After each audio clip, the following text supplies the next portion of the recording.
Hello friends, नमस्ते. तर स्वागत आहे तुमचं माझ्या चॅनलवर. आणि आता आम्ही निघालो आहे हॅव्लॉगकरिता आणि हॅव्लॉगला आम्ही जाणार आहोत क्रूजने. तर हे आहे क्रूजवरील ते आल्हाददायक असं वातावरण.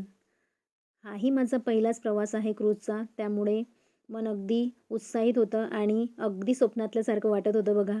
समुद्राचं ते निखळ पाणी मनाला अगदी स्पर्शून जात होतं. वाटत होतं जणू आपण कुठल्यातरी स्वर्गात आहोत असं. म्युझिक आणि डान्ससुद्धा होता क्रूजवरती. क्रूजचा प्रवास मी फारच एन्जॉय केला आणि त्यानंतर आम्ही हॅव्लॉकला पोचलो. हॅव्लॉकला पोचल्यानंतर थोडं ढगाळ असं वातावरण झालेलं, परंतु ह्या वातावरणाचा सुद्धा अगदी वेगळाच आनंद होता. आणि आम्ही ज्या हॉटेलला स्टे केलं ते हे हॉटेल आहे बघा. हिरवळ आणि निसर्गरम्य असं वातावरण, नारळाची आणि सुपारीची झाडं. त्यानंतर आम्ही हॉटेललाच दुपारचं जेवण घेतलं. जेवणाचा आस्वाद घेत गप्पा मारत मारत आम्ही अगदी महाराष्ट्रीयन चवीचं असं जेवण होतं. जेवण आटोपल्यानंतर आम्ही टॅक्सीने निघालो आहे राधानगर बीचला. राधानगर बीचला जात असताना घेतलेलं हे चित्र आहे.